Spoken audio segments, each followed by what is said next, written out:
Good morning, everybody. If you'll join me in prayer. Heavenly Father, we thank you for this day. We thank you for all the many blessings that you've bestowed upon us. We'd ask for your guidance, assistance, and we thank you for everything that you do for us. Let us make good decisions that will benefit the children and families of this state. And all these things I ask in Jesus' name. Amen. Amen. Thank you. Ladies and gentlemen of the committee, we have 4 measures to take up this morning. We will be taking action on each of them. At this time, I'd like to call Chairman Nix to the podium to present to us House Bill 606. And Chairman Nix, when you get to the podium, if you will, sir, please confirm the LC number that we're working on. I will do that, Malone. Yes. We have the original LC 490459. LC 490459. Thanks, sir. Please proceed. Thank you. Thank you, Mr. Chairman. This is that elusive, simple bill that everybody's looking for. Everybody's got a simple bill. This one is extremely simple, so I'm not going to take a lot of time to tell you about it. But House Bill 606 is really an administrative housekeeping bill, which updates Title 20 with the most current listing of public and private school accrediting bodies that are now active in Georgia. And we have a list of those accrediting bodies that you'll see in the bill, and these are used to identify eligible high schools for students qualifying for the Hope Scholarship. That's why this is so critical that the people who are doing this are recognized. The Georgia Independent Schools Association began offering full accreditation services in July of this year.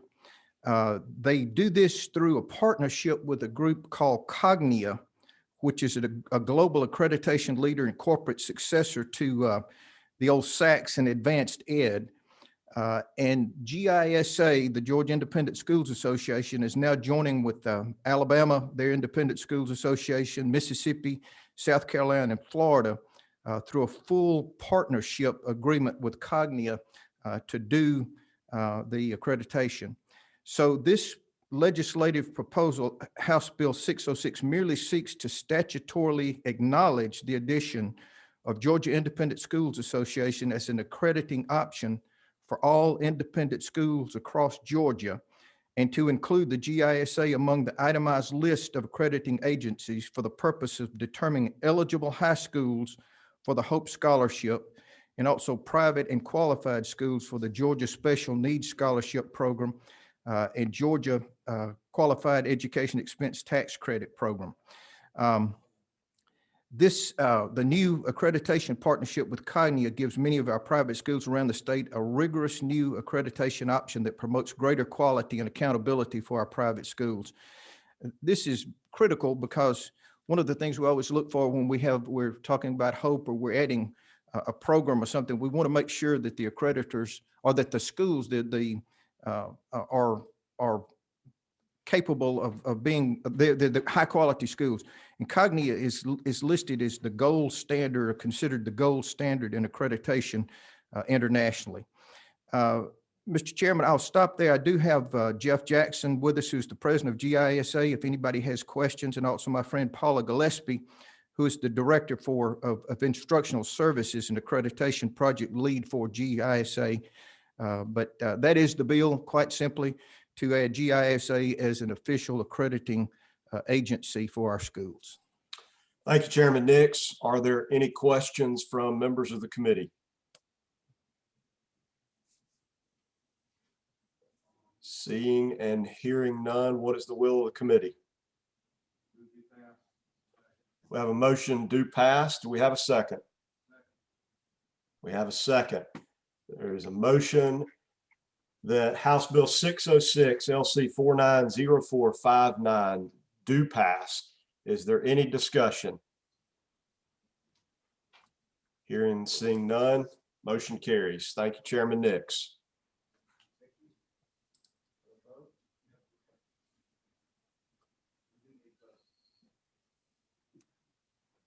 Oh, sorry.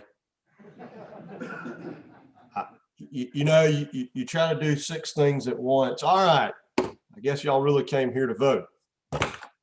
All those in favor of this bill, we're going to have to ask everybody to unmute because we have 16 of us online, or you're going to have to turn your camera on and raise your hand. It's up to you. All those in favor, please raise your hand or say aye. Aye. Aye. Aye. All right, we could almost get a song going. All opposed, same sign. Now, motion carries. I hadn't had my second cup of coffee yet this morning. Chairman Carson, if you will join us at the podium. And why don't we start with House Bill 517, if you will, and to confirm for the committee, we're working on LC 431945 by substitute. Thank you, Chairman Dubnik. I just wanted to verify for the committee. I believe we're working on LC 431945S. Is that what we have, Courtney? Chairman Dubnik, is that what you have? I'm still pulling it up. Bear with me. Okay. But I believe so. Please proceed. Okay. Thank you, Mr. Chairman, members of the committee. This bill is in regard to the student scholarship organizations that I believe Chairman Nix made a reference to. There was an audit done by the Georgia Department of Audit and Accounts, and I'm holding it up right here just for the members of the committee from the Performance Audits Division. And it basically discussed ways to increase and improve transparency, disclosure, and so forth. And so we've incorporated a number of these items into Title 20 in regard to the SSO program. Overall, what we're trying to do is increase transparency, increase disclosure, and based on the guidance I received from the Appropriations Committee, make it look and feel a little bit more like the rural hospital credit in regard to its disclosures and characteristics and so forth. Before I go into the bill, I just want to say I know that this program, I believe in it, but I know others do not, and it can be a little bit divisive, but I want to stress that this bill is about transparency and disclosure. As you know, this is the program that is at $100 million for 2019, 2020, 21, all the way through to 2028. This bill does not increase the size of that program. What we're talking about here is the transparent disclosure and making it a little bit more like and feel like the rural hospital credit. Just very quickly, Mr. Chairman, I know time is short. On page 2, we're making sure that interest earned on deposits in it for the scholarships are invested back into scholarships. That was one of the recommendations of the audit.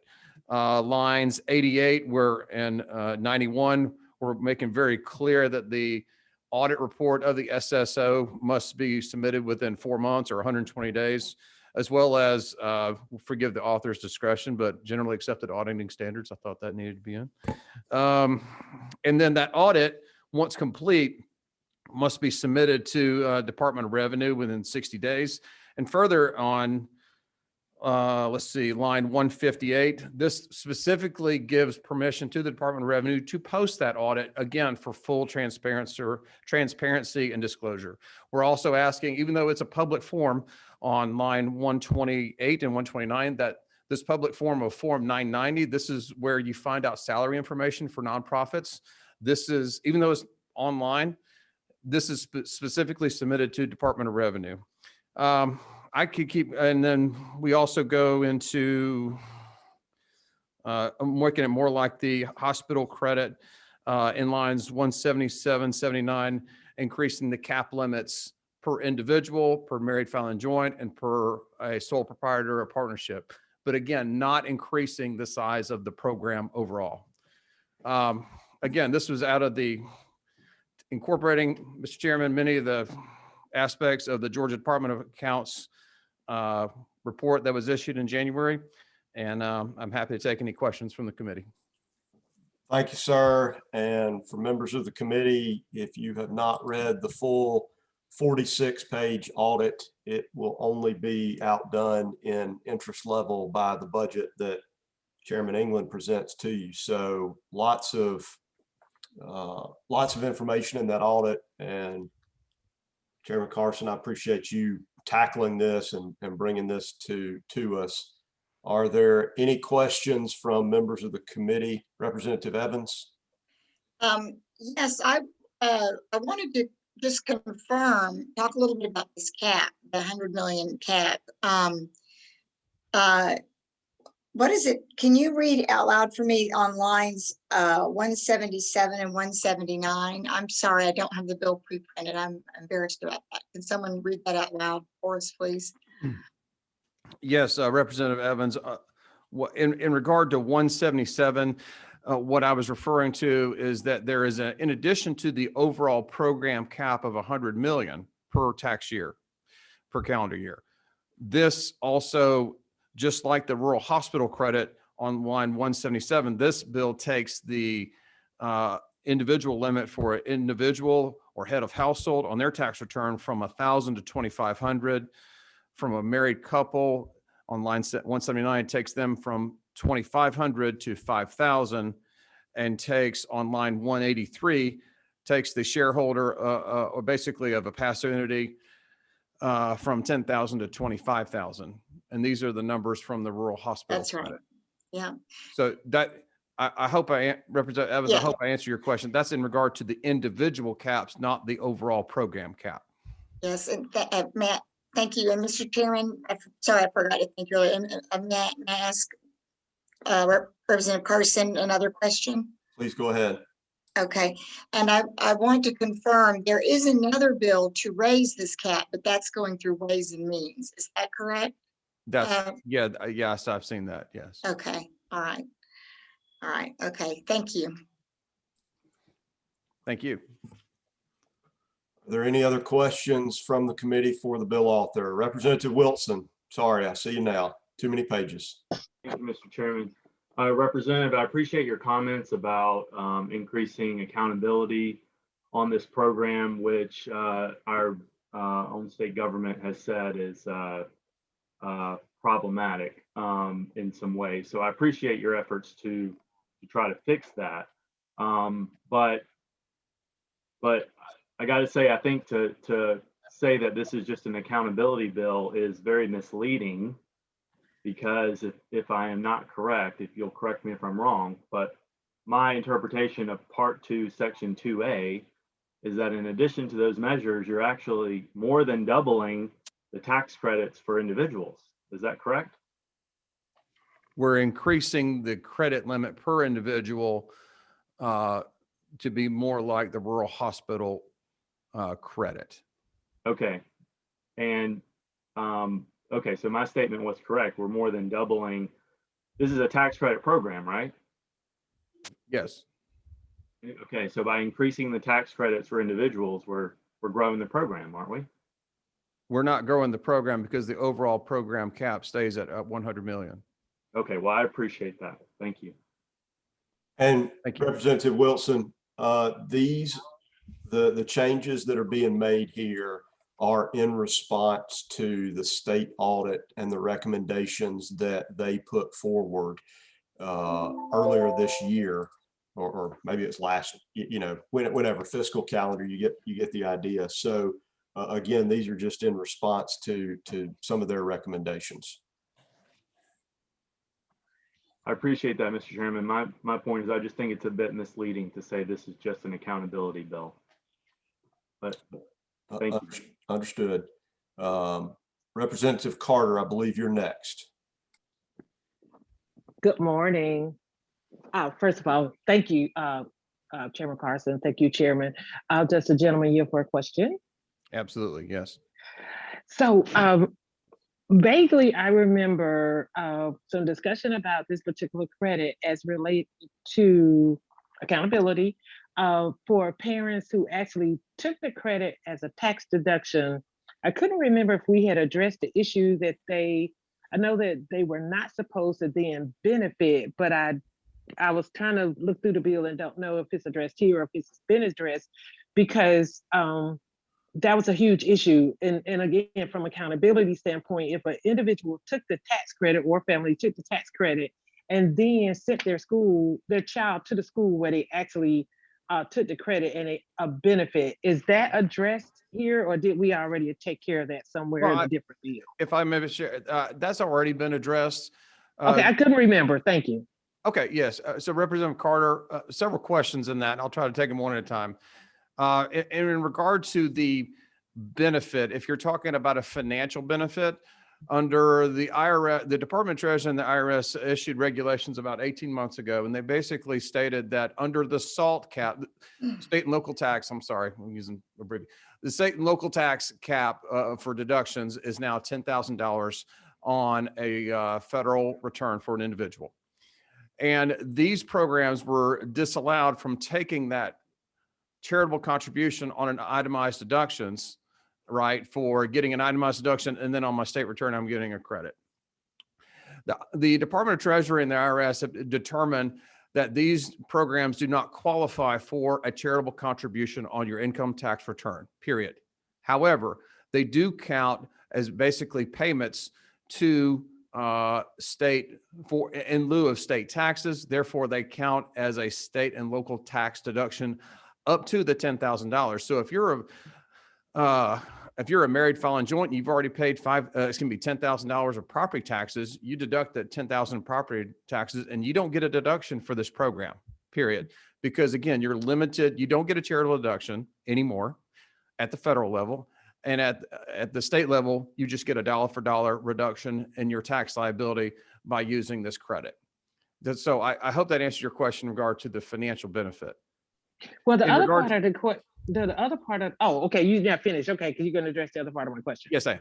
So, okay, thank you. Representative Carter, in regard to the other part, yes, many parents do and individuals contribute to the SSO program that participates in the school. However, they are completely and specifically prohibited for contributing to this program for the benefit of their own child. That's been in the law for right. No, I'm very clear about that part. But I'm sorry, let's the gentleman further yield. Sure. You know, being on Zoom, you have to remember there's still protocol. Okay, so but the concern is that because there were a few loopholes in like the schools that use the credit, because at some point, a few years ago, they were actually marketing to parents to take this credit and then you get a benefit. So I didn't know, as part of the accountability or maybe even in the audit, that even though it violates the policy and the law, was there any way that there's any mechanism to detect if that is actually happening? That was more the question, because like I said, I get that this is accountability. I understand the bill, I understand the credit, yes. But I just didn't know if we had kind of fixed that back door, because if no one's reviewing it or reconciling it, we would never know if a parent took a credit and then took advantage of the scholarship. What I would say to that is that is being policed, if I may use the word, for the Department of Education and the Department of Revenue. And second, and again, I think with all the good actors that there are in this program, I believe that they will call out and have the bad actors in regard to more or less, Representative Carter, a quid pro quo. Whereas I want to give $1,000 contribution, and I get a credit, but I want to make sure it goes for my kid's education. That has already been in the law, not just in the law, Representative Carter, but also in practice being outed by the Department of Ed, the Department of Revenue, as well as what I would call the good players in regard to the student scholarship organization. Gotcha. Okay, thank you. So I just want to make sure, given my background, I want to make sure that answers your question on the financial benefit. There's many people that were talking about, I get a deduction as well as a credit. That doesn't exist anymore. Gotcha. No, because I was definitely, I'm, we in the same field. I get it. I just wanted to make sure that we had put a mechanism in place that was, in your words, policing on the back end. So I appreciate you sharing. Chairman Setzler.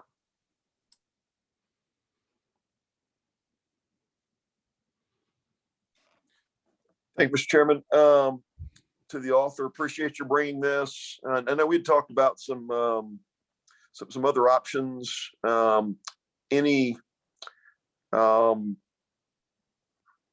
Is there a willingness among the sponsor to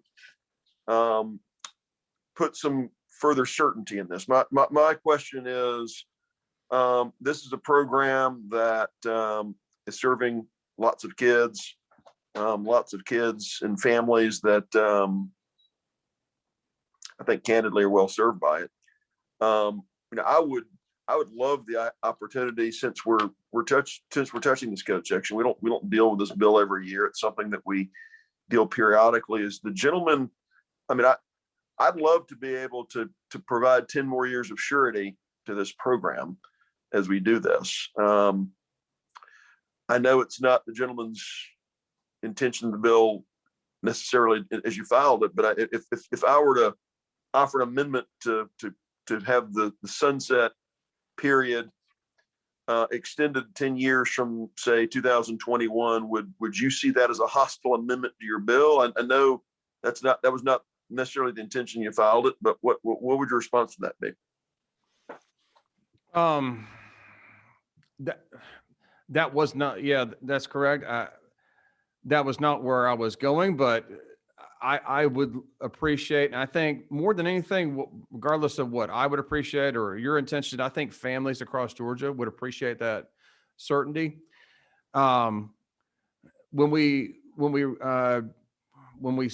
Governor Deal signed House Bill 217, that increased the SSO or the Qualified Education Expense Program limit from 58 up to 100 million for a 10-year period, and then it drops back down to 58 million in, what is that, Ed, 2029? Is that right? In 2029?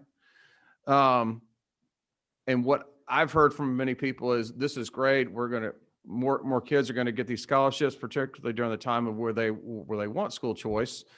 And again, it serves lower income families. My concern with the program, one, was in regard to the disclosure and transparency. But what I'm hearing also from families is they want a little bit more certainty than, say, there's 7 more years of this program cap, and then it drops back down to 58. So I understand where you're going in regard to certainty. I would leave that to the committee. I think a lot of families would benefit as a result. And keep in mind, the average scholarship cost in this program is less than the QB funding through the state. But again, where I was going on this is in regard to addressing the issues in the audit from transparency and disclosure standpoint. To answer your question, Representative Setzler, I guess in a roundabout way, I would leave that to committee. I think a lot of families would benefit, but I understand there would probably be some pushback from certain members of the committee.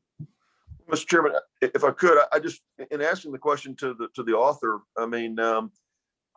when you look at the program, families that are on the margin financially with respect to being able to, use the program, and I think giving them some certainty moving forward is good. I think the idea that it's gonna, it is constrained. We don't have the dollars that the proponents of the program perhaps would like there to be. And my concern is there's families in the system who are being served well. They're in a school setting, a school culture that's really working for them. Many of whom come from areas where the schools are not serving them well. I think we can all agree that some of these schools are not serving these kids well. My concern is they have this cliff they face, in 7 years. That's gonna, maybe it's gonna be in the middle of their kids' high school experience that the program may drop off and put them at jeopardy and even being able to use it. Mr. Chairman, would love to be able to. Again, this doesn't change the amount of money. It doesn't cost things this year. It's a matter of extending the $100 million limit, a few more years. I'm not contemplating in this even extending it 15 or 20, but just a 10-year extension from 2022 moving forward would be. I think it provides fair confidence to families who are taking advantage of the program in good faith. And appropriate time, Mr. Chairman, I'd like to maybe have this conversation, in form of an amendment or something committee members could consider. Thank you. Chairman Belton has a question, please. Mr. Chairman, is this the same scholarship program that Chairman Coleman advocates so forcefully? Chairman Brooks Coleman? Chairman Brooks Coleman advocated for a scholarship program that was a limit of $5 million per year. Yeah. And I believe that program sunsets in 2022 or 23. And that it was either 5 million or 15 million per year, and it directly benefited underperforming public schools. Thank you. So it's different than this, yes. Do we have any further questions from the committee? Seeing and hearing none, what is the will of the committee? I believe I hear a motion and a second do pass. Let me scroll up to the top here, make sure my numbers are right. We have a motion that House Bill 517, LC 431945 by substitute do pass. Is there any discussion? Chairman, I do have a question. This is Representative Maynard. May I Please proceed? proceed. Is the substitution to extend it? No, the substitute is the bill that is in front of us that Courtney has attached to the chat, as well as was attached to the calendar invite. It is a substitute, meaning that there was a change from the original version. And I believe Chairman Carson has highlighted those changes that were made from the original version. If So- I may, Mr. Chairman, and to Representative Maynard, just to talk about the cycle of this bill, it was first introduced almost exactly how you see it here, with no program cap, no program pushing out into the future.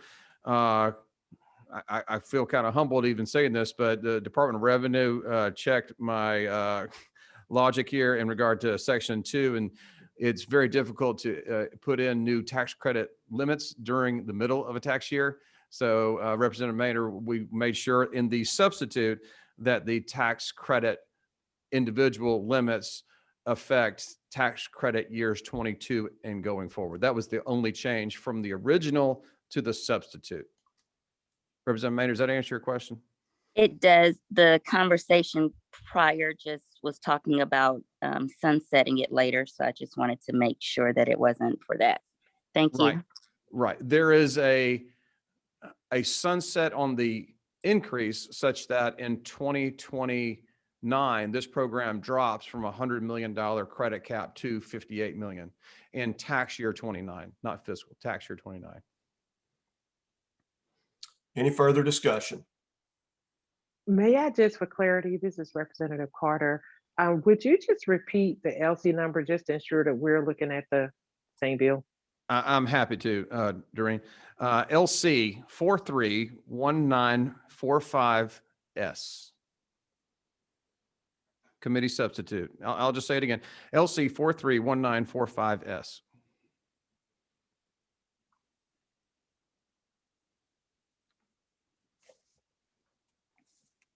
Mr. Chairman, Chairman Setzler. I wanted to ask the chair, is it appropriate, would this be the posture to discuss offering the amendment I had contemplated about the sunset, or the cliff, if you will, where the funding cuts almost, not quite in half, but cuts by more than 40%, to give confidence to families? If I were to put that in the form of amendment, would the chair take, is it in order to offer that at this time, Mr. Chairman? I believe you would be in order at this time. Okay, sir. I wanted to make that motion. And again, forgive me being remote. I don't have the capacity to pass out that amendment. I know I believe there is a Mr. Lee Hughes in the room that has that amendment that could offer the language that could affect that. Forgive my being remote, not being able to offer that in person. He would have my copies present if it pleases the chair. That would be fine if Courtney can offer assistance.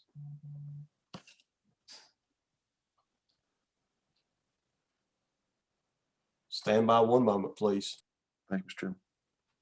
And Chairman Setzler, why don't you?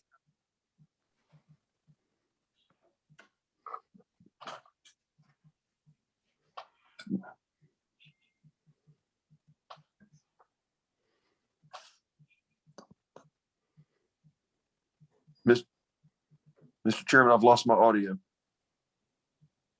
I can hear you. Okay. I'm sorry, Mr. Chairman. I missed your instruction, Mr. Chairman. I did not hear what you said to me. It's okay. I was just saying, we've had a couple of members join very recently on Zoom. Could you please just summarize your version of the amendment that you're trying to offer?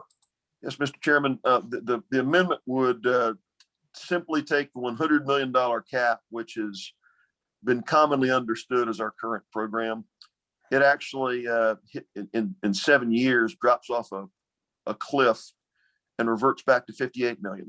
I know there are not only donors who appreciate being part of this program, but there's families whose year in, year out participation is meaningful, particularly those families that are on the margins financially, and for whom this program really is a difference maker, as opposed to just being a nice to have thing, but a real difference maker. If 42% of the program were to disappear in 7 years, I think that's a kick in the gut to families, particularly those that are on the margin, for whom this program really is a difference maker. So my amendment would extend the existing $100 million cap for the program a total of 10 years. So an additional 3 years, basically reset it at 2022 through tax year 2032. Thank you, Chairman Setzler. Could I ask for legislative counsel to offer input and guidance on this to the committee, if they are in the room?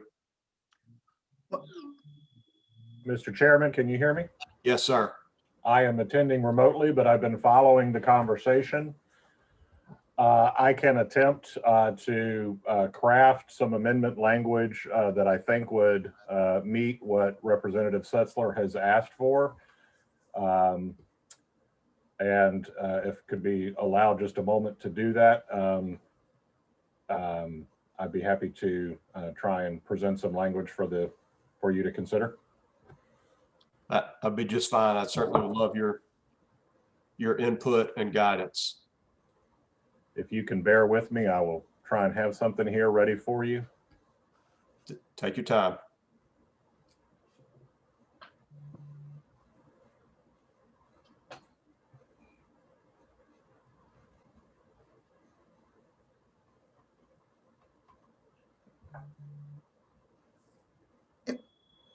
Mr. Chairman, while we're waiting, and I'm not a parliamentarian, this is Representative Evans. Do we need to vote on the bill before we vote on the amendment? Or do we vote on, can we vote on the amendment before we vote on the bill? Ma'am, we would vote on the amendment and then we would vote on the bill.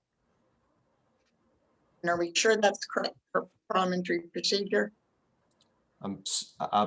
I am not a parliamentarian, but I'm counting 6 nodding heads here. Okay, all right. On the Zoom with me. Okay, thank you, sir. Thank you, Chairman. Yes, ma'am.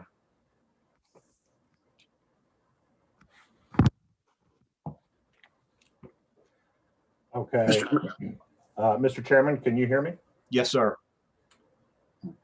This would be somewhat of a lengthy amendment, but I'm happy to try and articulate it and will be happy to repeat it with the indulgence of the committee. I could obviously commit to preparing a committee sub that would be consistent with what I'm saying here, even if there's maybe just some minor refinement of the language before it gets to its final written form.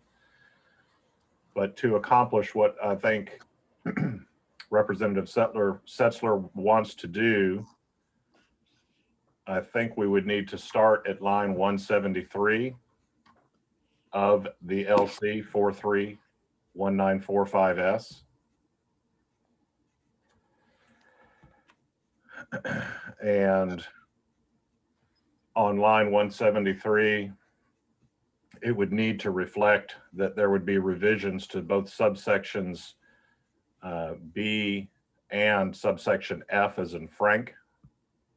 Currently, the bill refers to subsection B, but we would also need to address a later portion of that code section in subsection F, which deals with the program caps.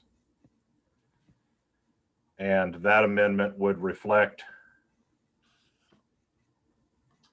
in in this current bill, starting after line 187, the language from the current subsection F would be modified to reflect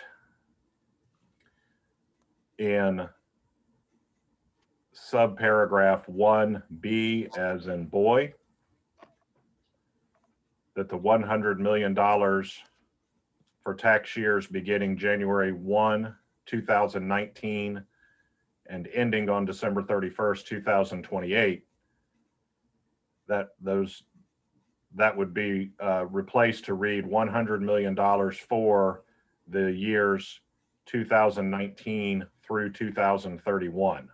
And so we would strike tax years beginning on January 1, 2019 and ending on December 31st, 2028. And then in subparagraph 1C, the $58 million for the year 2030, it would reflect that it would resume back to the $58 million level in 2032 and remain that for all subsequent years. Just to confirm, once again, we are referring to, for the committee's knowledge, are we referring to fiscal years or tax years? Tax years. Thank you. Just clarifying for the committee with these dates. Mr. Walker, thanks for that, for clarifying that amendment for me. I appreciate that. And That is the amendment, Mr. Chairman. If that is the will of the committee, then the substance of that would be reflected in a committee sub. Okay. Mr. Chairman, I'd like to put that in the form of a motion. I'd like to move the language that Attorney Walker just referenced. We have a motion to amend this bill. Is there a second? I second it. Rick Jaspers. Chairman Jaspers has offered a second. All those in favor of the amendment, again, either unmute and say aye or turn your camera on and raise your hand. We have a number of members online. All those in favor of the amendment, please say aye. Aye. Aye. All those opposed, same sign. No. No. No. No. Mr. Chair, can we do a hand count or voice count, however? We will go to a hand count. Courtney, I will need your assistance for those in the room. Mr. Chair.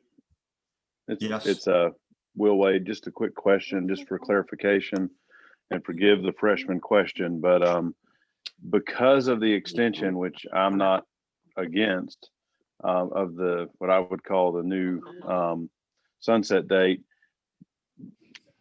with that extending it out, does that mean that this committee needs to now refer it to Ways and Means because of that changing the fiscal? I'm just asking the question because I don't want us to inadvertently do something that then nobody's aware of. So I'm just asking the question, would that mean, because the current bill reduces it to 58 million at that 2029 period of time, if I'm understanding correctly, would we then need to have a fiscal note on it, or at least submit it to Ways and Means for consideration because of changing the sunset date? That's just a clarification, and forgive me for being a novice. No, you're good. Chairman Wade, the program is capped at $100 million, and upon the dates that are currently in there would revert at the sunset date, would revert back to the $58 million level.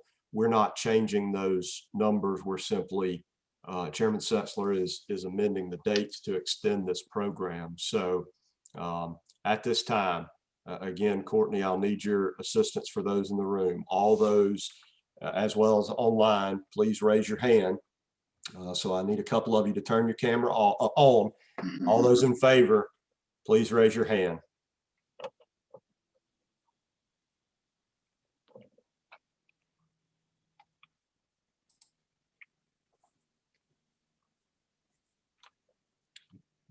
Okay, all those opposed, same sign.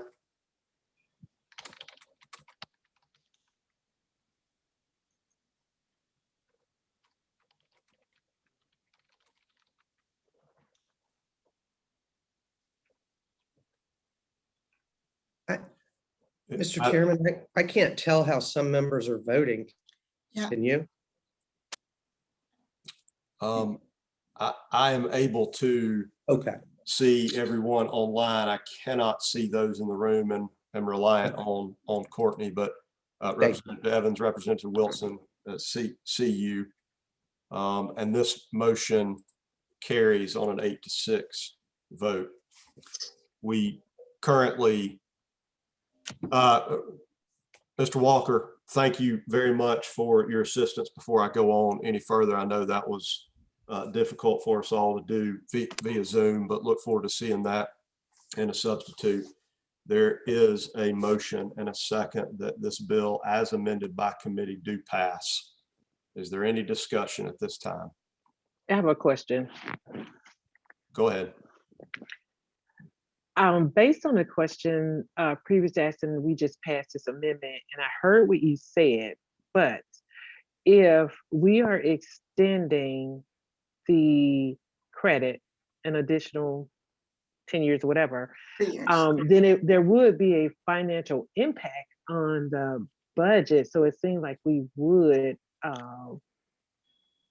refer this on to get that information, because in 2025 or whatever that year was, if it was supposed to revert back to 50, but we're going to leave it at 100, there is going to be an impact.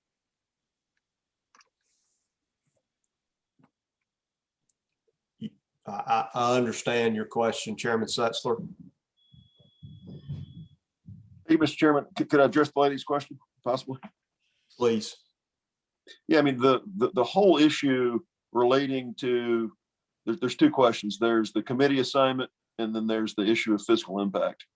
The issue of fiscal notes only address themselves to issues where the fiscal impact is uncertain. I mean, the fiscal impact is defined, could not possibly be more clearly defined here. The fiscal impact is exactly, it's $42 million or less. If the program were fully funded to the $100 million level in 1 year, and then it would drop to 58 million, the fiscal impact would drop by exactly $42 million. Or if there was less participation in the program, the fiscal impact could be more modest than that. But the issue of fiscal notes addresses itself to unknown fiscal impacts for different tax collections, inputs, all those kinds of things. That's the purpose of fiscal notes. So there really is no need for a fiscal note here by the rules. And then again, of course, the placement of the bill in Education Committee that's the discretion of the chair, the speaker, and there's no prohibition from this subject matter being taken up in this committee, which it has in the past. Thank These you, kinds of things. To the author of the bill, any comments that you would offer there? I would just say I'm not blessed to be a member of this committee, but I am on Ways and Means. When we pass bills in Ways and Means, particularly for credit programs, if we have a cap for the program, then that serves as the fiscal note. If we don't have a cap, such as a sales tax exemption, which is refunded by the Department of Revenue, or an uncapped program, a fiscal note is very much needed per the rules. And so because we have a cap here, my understanding, based on my 10 years in the legislature, we do not need a fiscal note. But I leave that. Yeah, thanks. All right. Any further? May I further clarify what I was saying? Please proceed. I think the point that I'm making is if the credit's capped at 100 million, and they're supposed to be reduced to 50 million, provided that if we max out at 100 million and then max out at 50 million, you're right. That's the absolute most is 50 million. However, but if we extend the limit to 100 million, then there's 50 million that we are affecting the budget with tax credit. That was my point. Not necessarily need to know, but there is a financial impact if you extend it for those additional years versus dropping it down to 50. That was my only point. I was trying to make sure that, you know, the question was asked. I didn't feel like it was the right answer, but you know, you're gonna vote however, but the clarity is there will be a $50 million difference in the budget if it's maxed out. And with having the cap lifted, that opportunity is there. Representative Carter, the cap is 100 million, and upon sunset, it reverts back to 58 million. So to Chairman Setzler's point and to Chairman Carson's point, both of those numbers are known and established, and we are not adjusting those numbers. So any fiscal impact is understood and is known. And again, at this point, I believe that satisfies the question and the concern. I think you're missing a point. You're right. However, in the year that if we're extending, it will change in the year.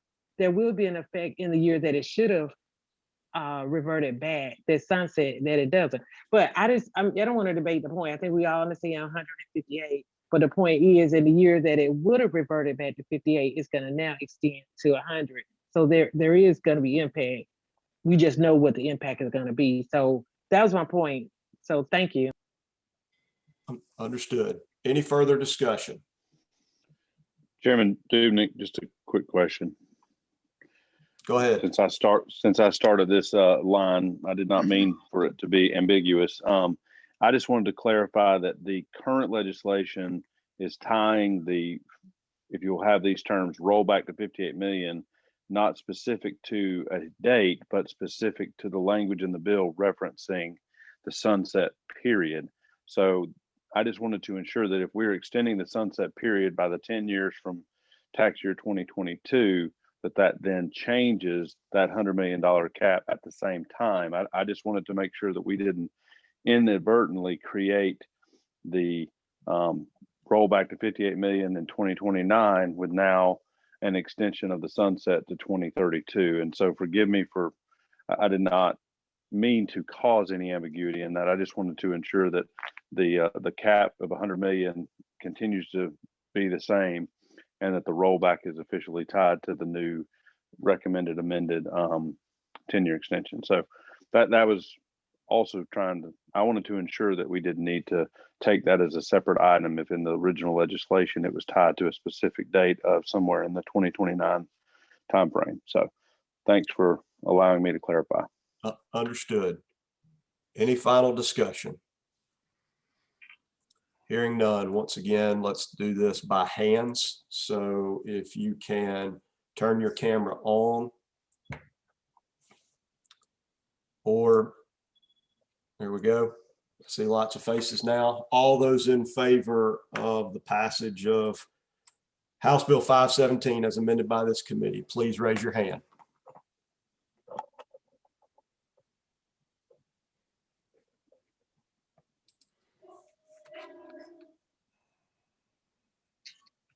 Thank you. All opposed, same sign. Raise your hand.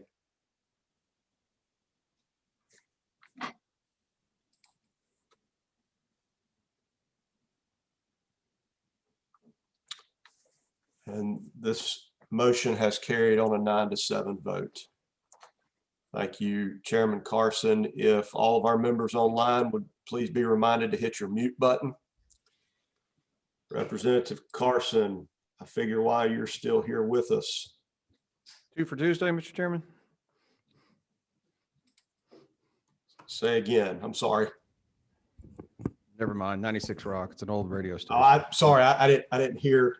Okay, I believe next up we have House Bill 545. Chairman Carson, and if you can confirm LC 490470 by substitute. Yes, sir. Mr. Chairman, members of the committee, we're on substitute to House Bill 545. This is LC 490470S, actually. Is that, for the committee members and online, is that what you have in front of you? Because that's what I have. 490470S. Yes? Okay. So essentially, this is a bill that's been worked on for a number of years. This essentially is affectionately called, has different names. Here on line 16 is the Equal Opportunity for Access and Education Act. Chairman Jaspers worked tirelessly on this with a number of different individuals, the homeschoolers represented in Georgia, as well as GHSA. I know we have Dr. Robin Hines with us behind me. In other versions of the bill, this is sometimes called the Tebow Act. And I asked Chairman Jaspers what he thought about that, and he reminded me of his affiliation to Athens, so that is not in the bill. What this essentially does is it allows homeschool students to take one course, and you can see the definition of a qualifying course on lines 44 through 47. It could be an in-person course, a dual credit course, dual enrollment. I did that in my senior year, or an on-site course. So a virtual, dual credit, or on-site course for face-to-face instruction. If homeschool students enroll 30 days before or with plenty of time before classes start and take at least one of those classes through one of those methods through a public school, they can qualify to play sports at the public school. This was also debated in subcommittee, and I believe, Mr. Chairman, Chairman Wade was presiding over that, and I appreciate Will doing that. This bill also passed in this version unanimously, if I'm not mistaken. I'm happy to go over the specifics. I just want to say that this has been a collaboration. This has been an issue before the General Assembly for at least 4 or 5 years. It's been something Chairman Jaspers has had for a number of years. I see Chairman Cantrell shaking his head. And it's been something that's been worked on and crafted and tuned and tweaked for the past 6 or 7 months. And I'm honored that he asked me to carry the bill. I'm happy to go through and make more comments. Actually, through lines 72 through 75, it puts some guardrails in regard to this. We don't want this program to be abused. This basically says the home study student must meet the established age, academic, behavioral conduct, disciplinary residence, and so forth. Line 76, and this is where it goes into code and conduct. Again, for a child to be able to participate in sports, and this only affects children to be able to play in 6th grade through 12th. So only middle school and high school students would be considered here. And they have to be able to meet the same parameters. They have to get a physical examination. They have to get a vaccination. All the various requirements that GHSA places on full-time public school students, these requirements are also upon home study students. Chairman Dubnick, I appreciate you allowing the committee to hear this bill that came out of subcommittee. I can go into further detail, like I said, but that's essentially what the bill does.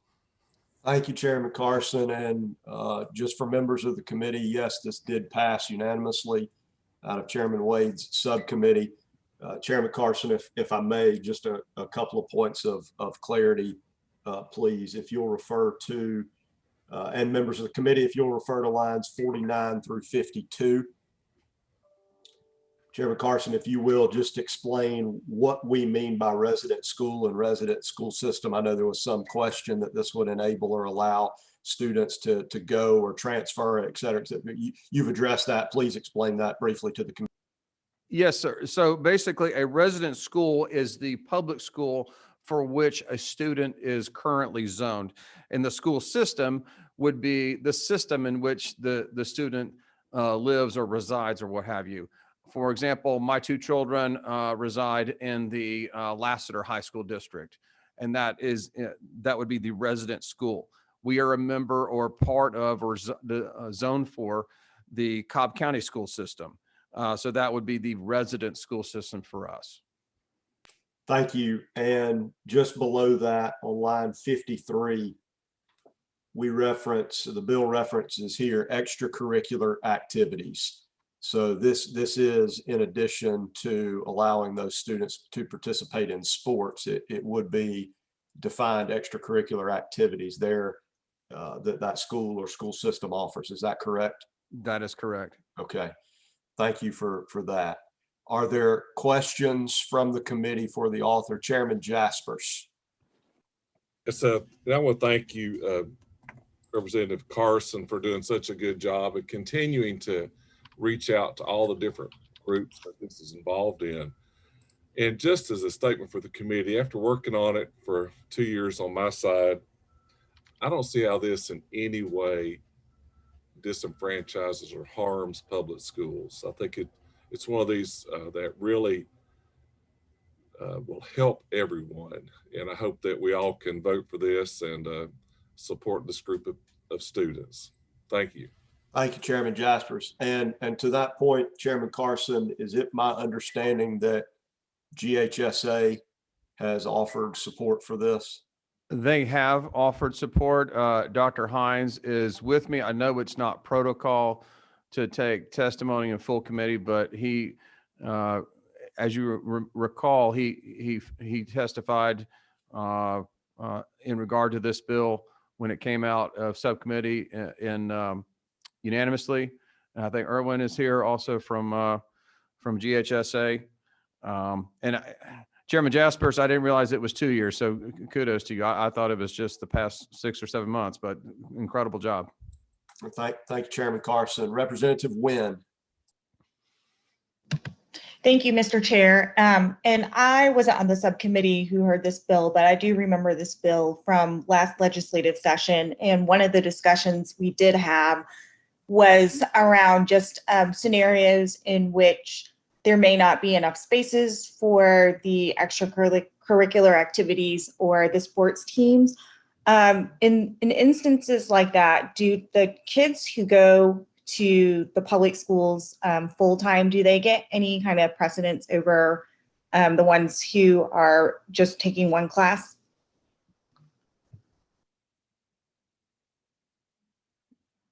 Can you repeat the question in regard to taking more than one class?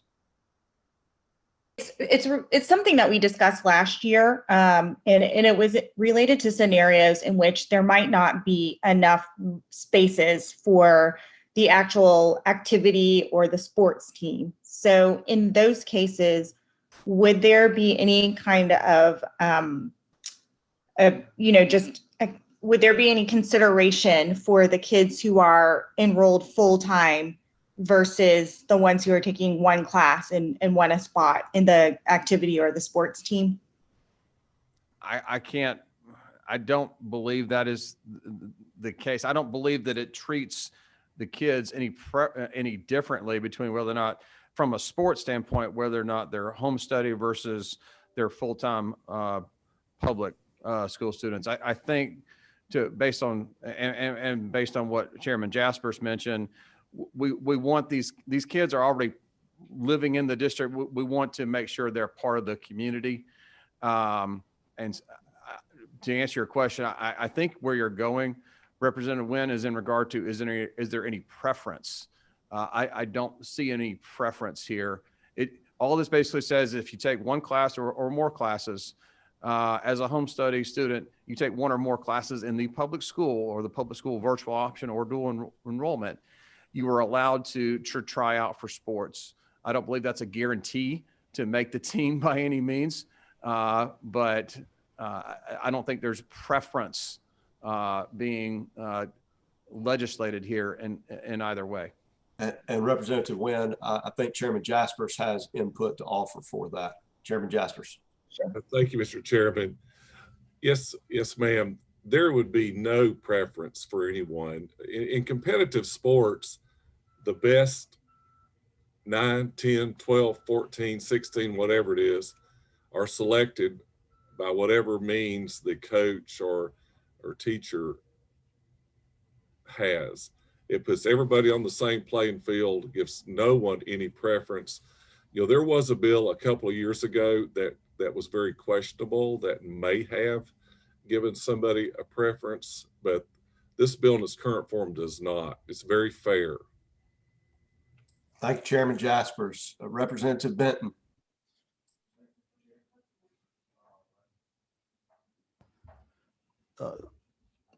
Chairman Carson, on your bill, if a person wants to play soccer, and does he have to enroll at the first day of school, or does he enroll 30 days before soccer season starts? The individual would have to enroll 30 days before classes start for that effective semester.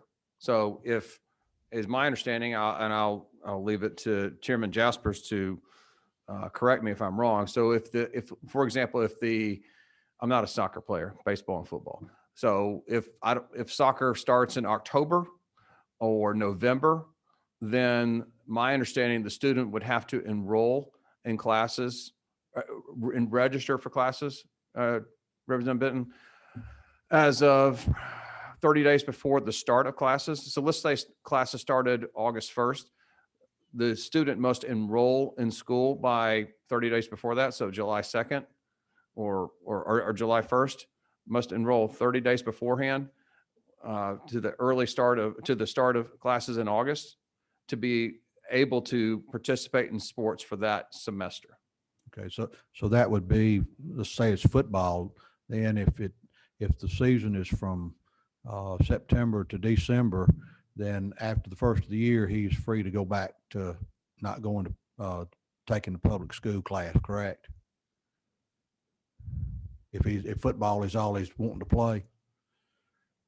I believe that would be correct, but they obviously could not participate in other activities such as spring football and so forth. Okay, thank you. Thank you, Representative Evans. Thank you, Mr. Chairman. So with this issue of enrollment, what we heard in subcommittee was like a sport like football that has some training elements year round. Once the student was enrolled, it would be unlikely, highly unlikely for them to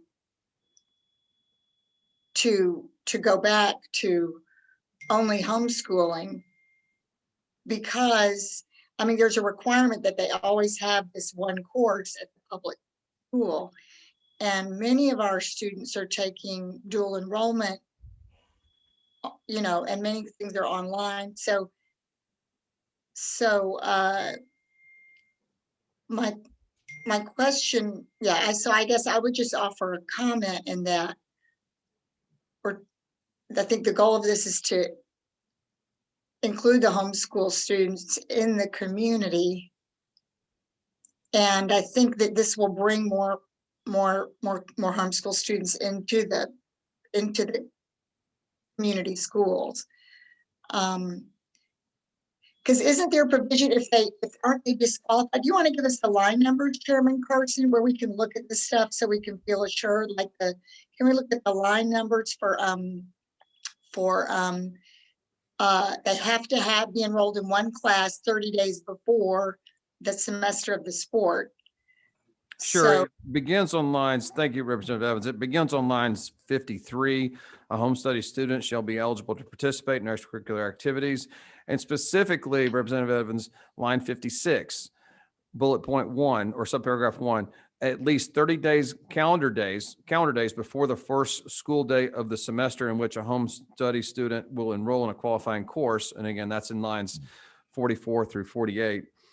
As provided in paragraph 2, a parent or guardian of the home study student provides to the principal of the resident school and the superintendent written notice to enroll. and where does it address when they leave? If they were to leave, that they can't come back? Isn't there a line about that?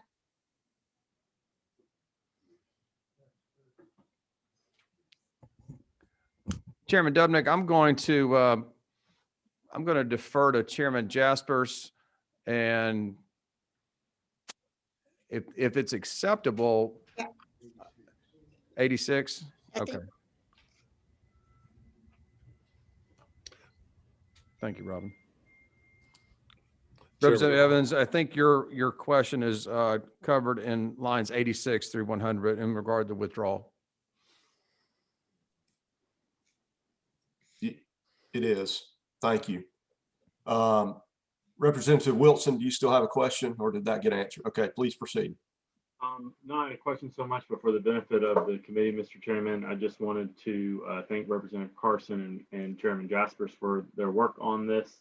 I'm supportive of this bill. I think it strikes the right balance, and I spoke about this in subcommittee, but I'm a big defender of our public schools and very protective of anything that would encroach upon that.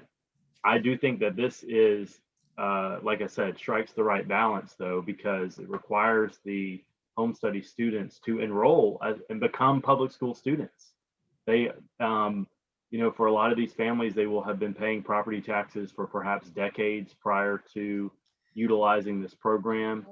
So they are bought in, they have shown their commitment, they have skin in the game, so to speak. We require the student to enroll at the school where they would be normally zoned, so they can't school shop.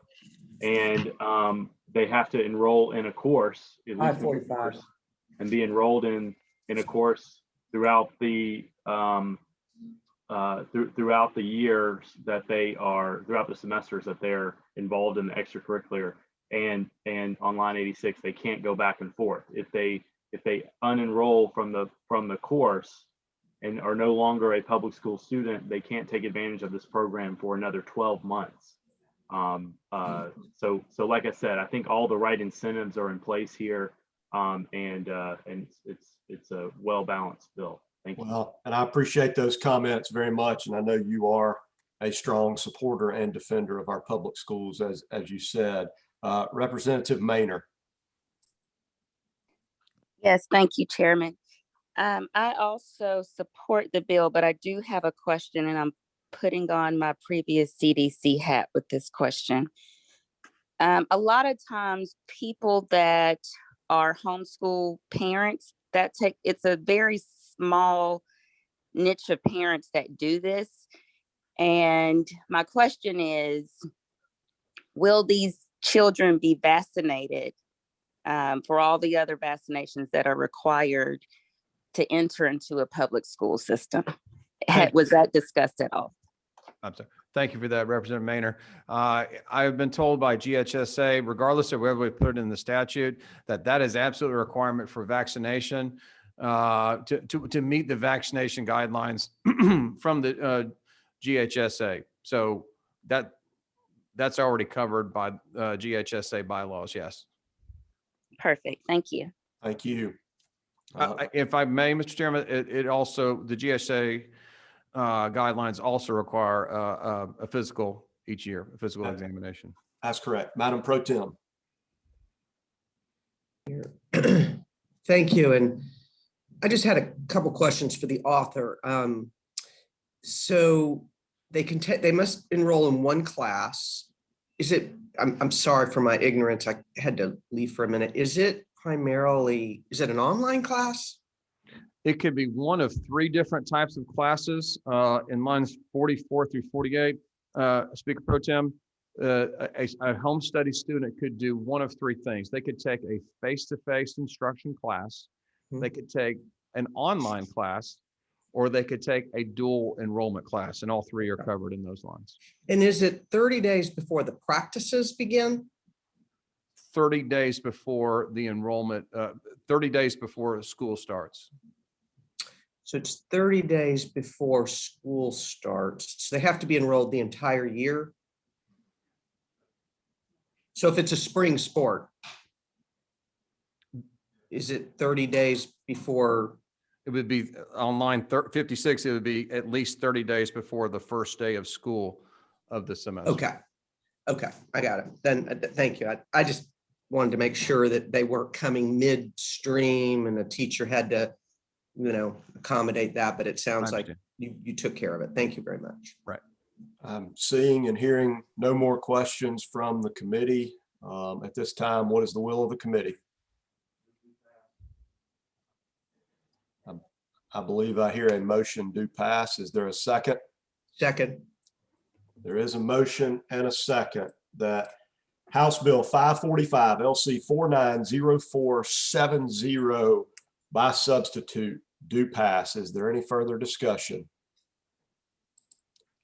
Hearing none, turn the cameras on. We'll do this by hand raise. All those in favor, please raise your hand.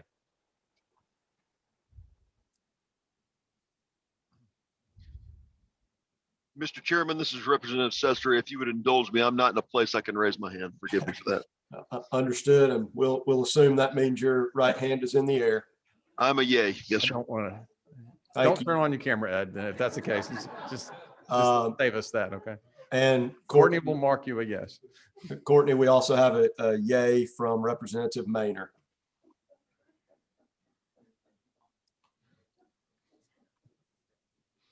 Thank you. All those opposed, same sign.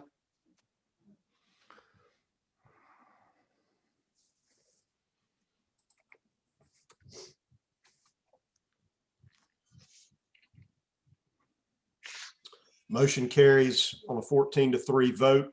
Thank you all for that. We have one final measure to take up with the committee. Thank you, Chairman, members of the committee. Thank you, Chairman Carson. Representative Gamble. Members of the committee, we are now going to hear from Representative Gamble on House Bill 589. And Representative, if you will confirm with me that LC number 490391. That is correct, Mr. Chairman. Floor is yours, sir. All right. Thank you so much for the opportunity, committee, to be with you today and to present this legislation, which has the power to really do something that I think we're in great demand for. Let me start by saying that I'm glad to be in front of this committee. It's the first time I've been to the Education Committee as a legislator, and I think about the teachers that taught me in Cartersville at Cartersville City Schools, and I'm glad I can read today. My first grade teacher, Miss Sharon Vosberg, taught me how to read, and so I want to just honor her. She'll probably never hear that, but I just always want to remember folks that contributed to my education. I serve on the board of directors for the Georgia Center of Engagement, and with me today is Dr. Randall Trammell, who is no stranger to the state capitol. Randall's here today, who runs the Georgia Center for Civic Engagement, whose mission is to educate and equip students to become informed and active citizens. The Georgia Center for Civic Engagement, through its predecessor organization, the State YMCA of Georgia, has been in the youth citizen development work since 1919 generally, and since 1946 more specifically, through their annual Youth Assembly program, where students assume our roles as legislators in writing and debating and voting on legislation.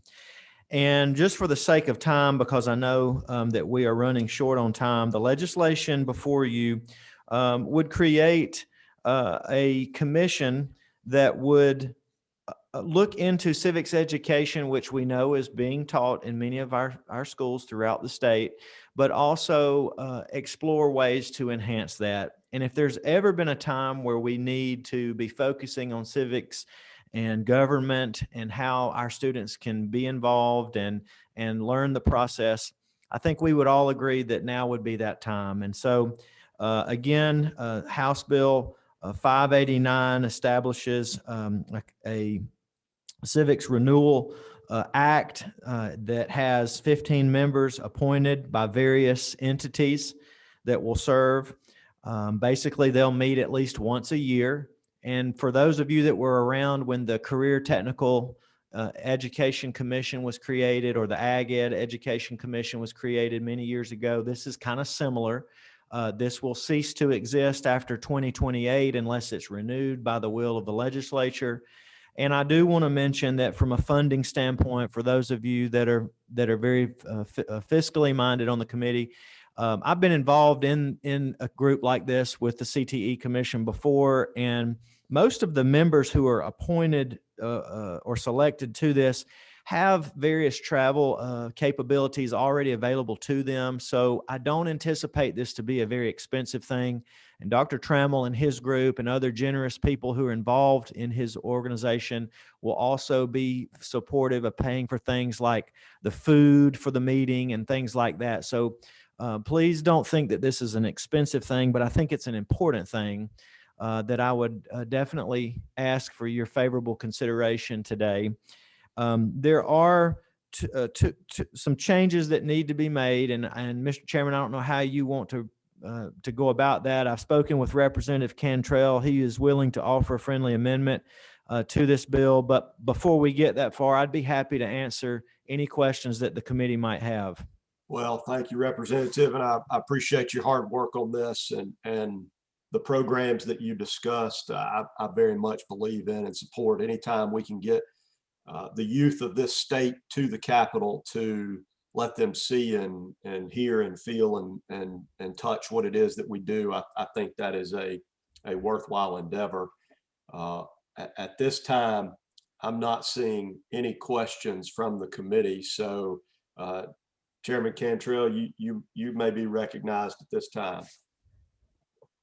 Thank you, Mr. Chair. I think it'd probably serve the committee well if Representative Gamble would offer the amendment, and then I would offer it to the committee. Well, Chairman Cantrell, that amendment will need to come from a member of the committee. So Representative Gamble, we can make that amendment at the appropriate time. It's just now is not quite the appropriate time. So to get us there, what is the will of the committee? Move to pass. We have a motion to pass. Is there a second? I hear a faint second from the room. Second. Yes, we have that. At this time, Representative Gamble, if you would like to speak of what changes might need to be made to this bill, and then Chairman Cantrell, you can be recognized for a motion for that amendment. Thank you, Mr. Chairman and members of the committee. The change that I would like to make is offering that we would include one representative from ACCG and GMA. Both of these organizations have support this legislation. There is a letter that was handed around to the members who are physically present today, and I apologize for those of you online. I did not have the chance to send this to you in advance, but I'd be happy to give you a copy. And basically on line 31, after the word governor, we would insert one representative from ACCG and GMA, and then comma, and lead on into how it is currently written, and one representative from the Georgia Center. So Chairman Cantrell, I think you. In addition to that, Representative Gamble, will we not need on line 22 to change that number from 15 to 17? That is correct. And then the only other change that was brought to my attention by the Department of Education for clarification, and it deals with line 59. When it comes to the funding for the commission, we would strike the words "or otherwise available to," so that it just reads "from funds appropriated to the Department of Education." Again, striking "or otherwise available to." Chairman Cantrell, would you like to put that in the form of a motion for those three changes for us? I would, Mr. Chairman. Is it necessary for me to restate the amendment, or is everybody clear on that? I believe, Chairman. Okay. There is a request, Chairman Cantrell, if you would, to summarize the changes on those three lines. All right.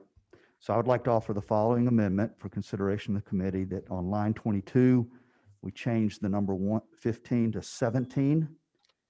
And then on line 31, after the word governor, we add, and the comma, we add, and one representative from ACCG and GMA. And then on line 59, we would strike the words "or otherwise available to." And that's the amendment.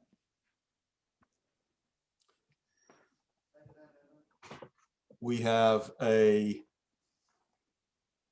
amendment offered by Chairman Cantrell, and there is a second on that. So at this time, we're going to discuss the amendment as offered. Representative Evans.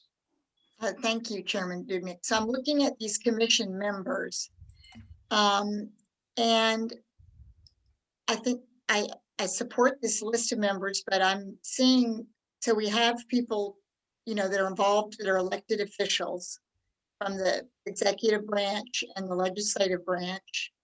And now you're adding in from the local branch. So we're going to add two, my understanding is one from ACCG and one from GMA.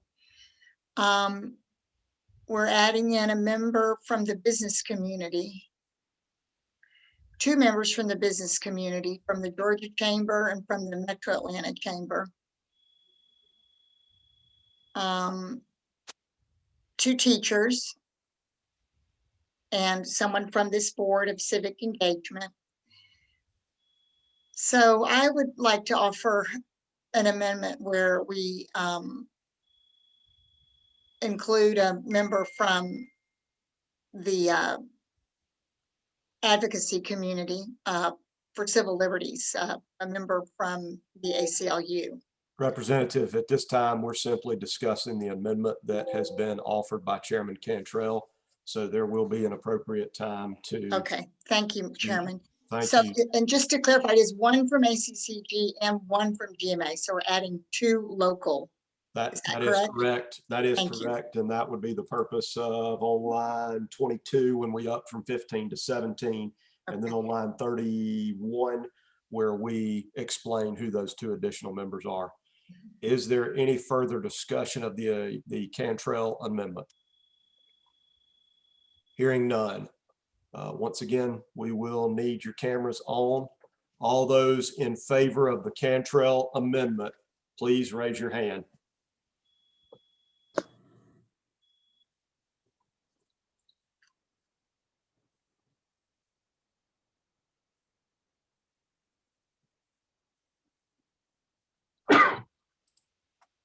Courtney, we also have a, yes, you got those. Okay. Any opposed? Same sign.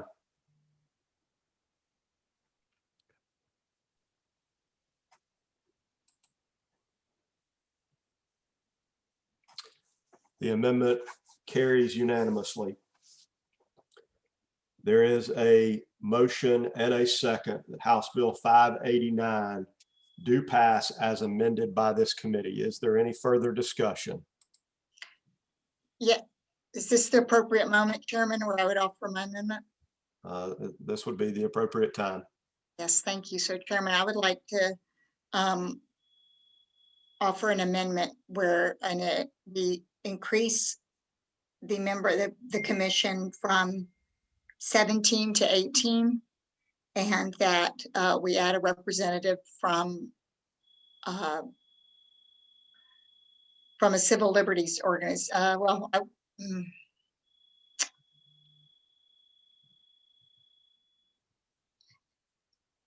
From a member appointed by the ACLU of Georgia. So the Evans amendment would be to update the number on line 22 to 18. And on line 31, which I guess could prospectively now become line 32 after the member from the GMA and ACCG would be a member appointed by the ACLU. There is a motion. Do I hear a second? Second. There is a motion and a second. There is discussion. Chairman Nix. Thank you, Mr. Chairman. I'd just like to say, I think that is not a good amendment. I think the whole idea here is not to politicize this. And this is a blatant move to do nothing more than politicize a civics engagement bill. Thank you, sir. Thank you, Chairman Nix. Is there further discussion on the Evans amendment? Mr. Chairman, this is Representative Sester speaking. I've worked closely with that organization in the past before on propositions, and I don't want to talk about pros and cons about one organization or another. I would just ask the broader question: is a purely private organization like that appropriate to put in statute? ACCG and GMA are, while they are nonprofit organizations, are the Association of Cities and Counties, respectively, for our state. It's a little different for them. I would argue that, but I'm just not clear that any private organization makes sense, because we could all, I mean, Representative Evans, I might suggest another organization, and Representative Cantrell might like a different one than you and I. And I just, is it the appropriate way to go about this? Thank you, Mr. Chairman. May I just speak my line of reasoning here why I offered this amendment? Please proceed. Thank you. So I'm absolutely supportive of, civics engagement. I absolutely agree with the spirit of this, And, but I guess my point is that we have representatives from the judicial branch, from the executive branch, from the state legislative branch, from the local branch. We have our teachers, and then we have 2 members from our business community. And I love Georgia business. I'm proud to be the #1 state to, do business, but Georgia is more than, civics engagement is about more than business and politics. It's also about, we're big on public-private partnerships in our state. And there is no one here on this committee that is, well, I guess, I don't know, is this Georgia Center for Civic, and is it a nonprofit? And I guess I'm just very concerned that I want to make sure that that we have representation that's not just business and the political parts of our governance. Anyway, and I agree with you. I don't really like just saying ACLU, but I don't really know about the equivalent to add. I don't know there isn't like an organization of like the ACCG or GMA. Yeah. There's further discussion from Chairman Rich.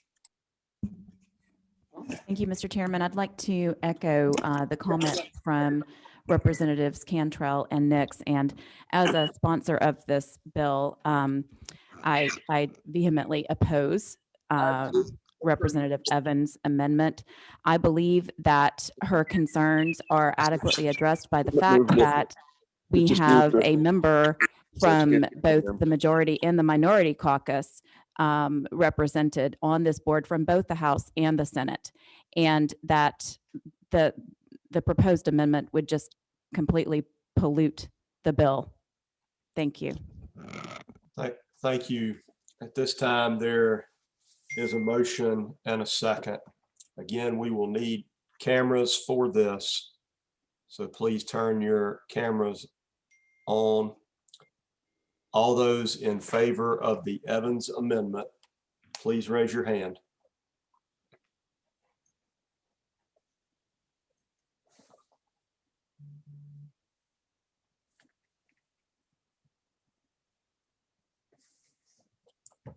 Okay, thank you. All those opposed, same sign.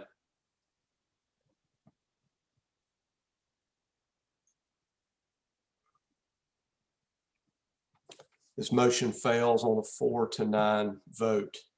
At this time, we have a motion and a second that House Bill 589, LC 490391, as amended with the Cantrell amendment, do pass. All those in favor, please turn your camera on and raise your hand.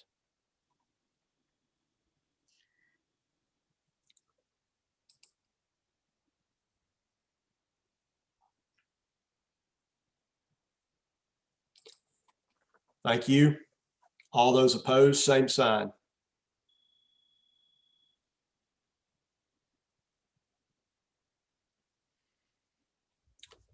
Motion carries on a 10-4 vote. Thank you to the members of the committee for being here today. And if there is no other. Thank you, Mr. Chairman. Thank you. If there's no other business for the committee, hearing and seeing none, we will stand adjourned.